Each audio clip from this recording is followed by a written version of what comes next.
सौभाग्यशाली गुरुमुखों, संसार में दो प्रकार के मनुष्य हैं। एक तो हंसावृत्ति के, जो संसार रूपी मानसरोवर से नाम एवं भक्ति के मोती चुगते हैं और दूसरे बगुलावृत्ति के, जो सदा माया और माया के पदार्थों की मछलियां ढूंढते रहते हैं। व्याख्या करते हैं, श्री परमहंस अद्वैत मत के शाश्वत ज्योति स्तंभ प्रातः स्मरणीय जगत वंदनीय श्री श्री 108 श्री सदगुरु महाराज जी श्री दूजी पातशाही जी ने एक बार श्री वचन फरमाए कि हंसा बगुला एक रंग मान सरोवर माही, बगुला ढूंढे माछरी हंसा मोती खाए। परम संत श्री कबीर साहिब जी अर्थात हंस और बगुला दोनों का एक जैसा रंग होता है तथा दोनों ही मानसरोवर में से अपनी अपनी खुराक को ग्रहण करते हैं। बगुला उसमें से मछलियां ढूंढता है और हंस मोतियों को चुगते हैं। इसी प्रकार संसार में मनुष्य भी रंग रूप तथा वेशभूषा में एक प्रकार के होते हैं, परंतु विचार उनके भिन्न भिन्न होते हैं। एक वे हैं जो भक्ति व नाम की कमाई करके हंस की तरह मोती चुगते हैं, और दूसरे वे हैं जो बगुले के समान माया के पदार्थ तथा भोगों की गंदगी ग्रहण करते हैं। श्री सद्गुरुदेव महाराज जी श्री दूजी पातशाही जी द्वारा फरमाए गए ये वचन कितने सार्वभंगित हुए हैं, इन श्री वचनों पर अब हम विस्तार से विचार करेंगे। बगुला और हंस दोनों ही पंछी हैं और दोनों ही सफ़ेद रंग के हैं, किंतु मानसरोवर में रहने के बावजूद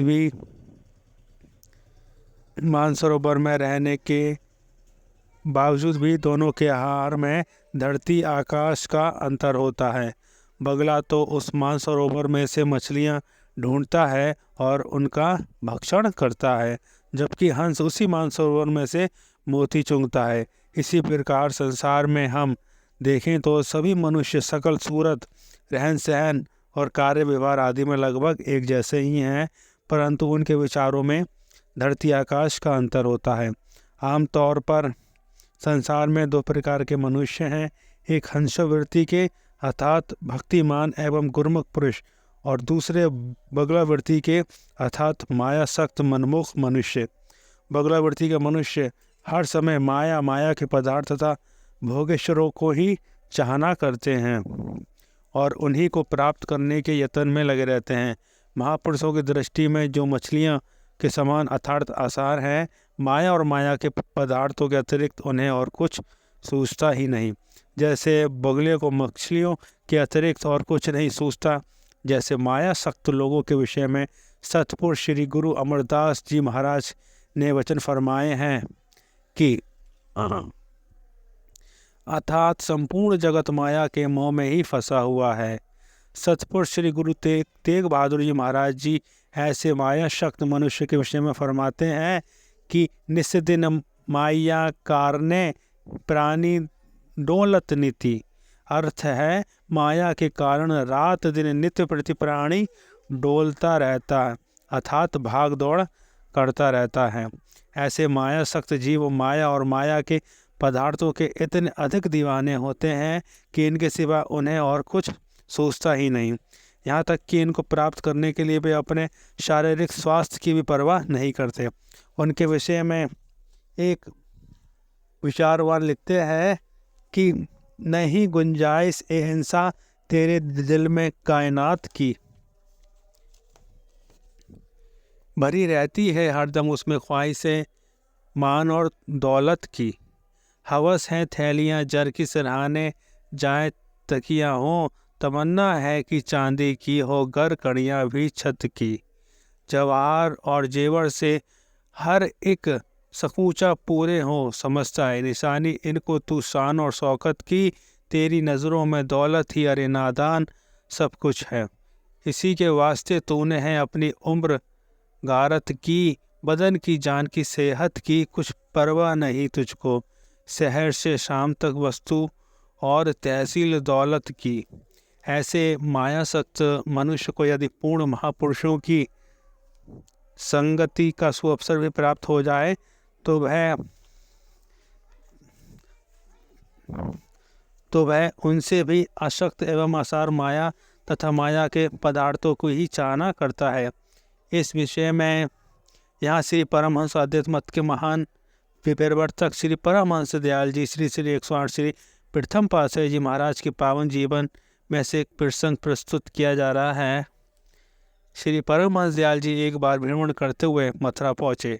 वहाँ पर आप सदर बाजार से गुजर रहे थे कि एक व्यक्ति जिसका नाम सालिग्राम था और जो अपने मकान के दरवाजे की देहरी दहलीज पर बैठा हुआ था, उसने आपके मुखमंडल पर अलौकिक तेज देखकर समझ लिया कि आप कोई पहुँचे हुए महापुरुष हैं।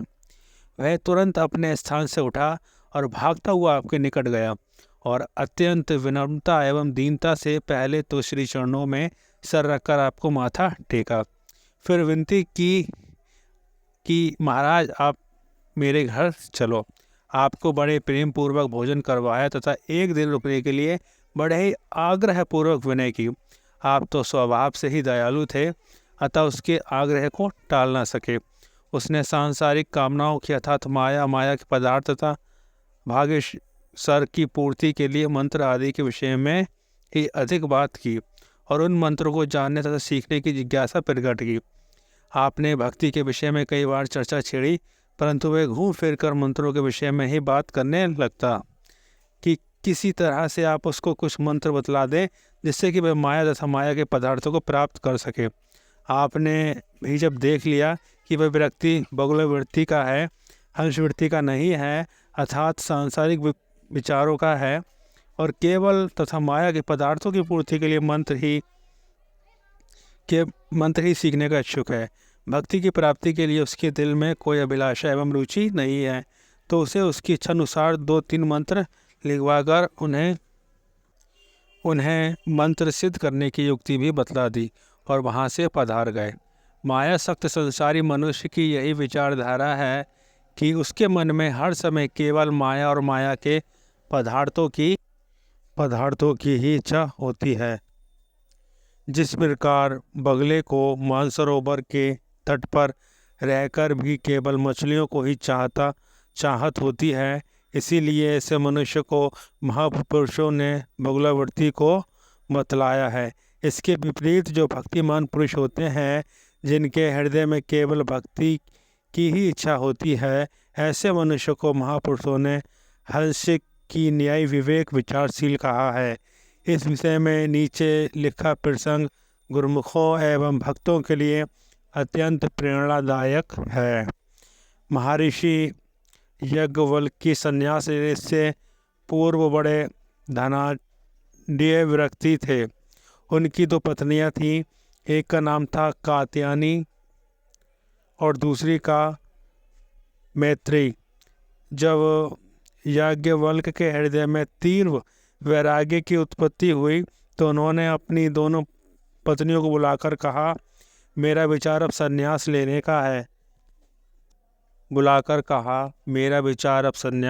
का है। मेरे जाने के बाद धन संपत्ति के लिए तुम दोनों के मध्य कोई कलह ना हो, इसलिए मैं चाहता हूँ कि तुम दोनों में बराबर संपत्ति बांट दूँ। कात्यायनी चूँकि सांसारिक विचारों की स्त्री थी और उसके दिल में हर समय माया के पदार्थ तथा भोगेश्वर बसे रहते थे, इसलिए उसने धन संपत्ति का आधा भाग लेना स्वीकार कर लिया। किंतु मैत्री ने, जिससे बाल्यकाल से ही सत्संगी गति मिली थी और जो अत्यंत भक्ति भाव से संपन्न विचारवान तथा विवेकशील थी, याज्ञवल्क्य जी से निवेदन किया, स्वामी पहले आप मेरे कुछ प्रश्नों का उत्तर दीजिए, उसके उपरांत ही मैं निर्णय करूंगी कि मुझे क्या करना है। मैत्री और याज्ञवल्क्य जी के मध्य जो वार्तालाप हुआ उसे एक विचारवान ने बड़े ही सुंदर शब्दों का में लेखनी वृद्ध किया है। मैत्री ने कहा, चाहे दे दे आप कुल दुनिया की भी दौलत मुझे बख्श दें, दोनों जहां की सल्तनत सर्वत मुझे बख्श दें, इससे क्या स्वामी अमर पदवी को मैं पा जाऊंगी, राहत चैन सुख पा जाऊंगी। कुल्फत दुख दर्द और वीमे खौफ से क्या ये दौलत और शरबत देगी छुटकारा मुझे? मरने और जीने का चक्कर इससे क्या मिट जाएगा? दिल की बेचैनी भी इससे दूर हो जाएगी क्या? आखिरी दम क्या ये दौलत साथ मेरे जाएगी? आखिरत में काम क्या दुनिया की दौलत आएगी? मैत्री ने याज्ञवल्क जी से निवेदन किया कि आप चाहें मुझे संपूर्ण सृष्टि का धन और दोनों लोकों का राज्य तथा वैभव दे दें तो हे स्वामी, क्या इन सबको पाकर मैं अमर पदवी प्राप्त करने में सफल हो जाऊंगी? क्या इससे मुझे सच्चे सुख आनंद की शाश्वत शांति की उपलब्धि हो जाएगी? क्या ये धन संपदा और वैभव प्राप्त हो जाने पर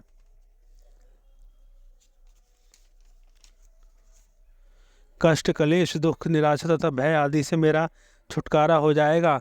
क्या इसके जन्म मरण का चक्कर मिट जाएगा और मन की अशांति तथा व्याकुलता दूर हो जाएगी? अंत समय संसार की ये धन संपदा क्या मेरे साथ जाएगी और परलोक में मेरे काम आएगी? बोलो जयकारा बोल मेरे श्री गुरु महाराज की जय।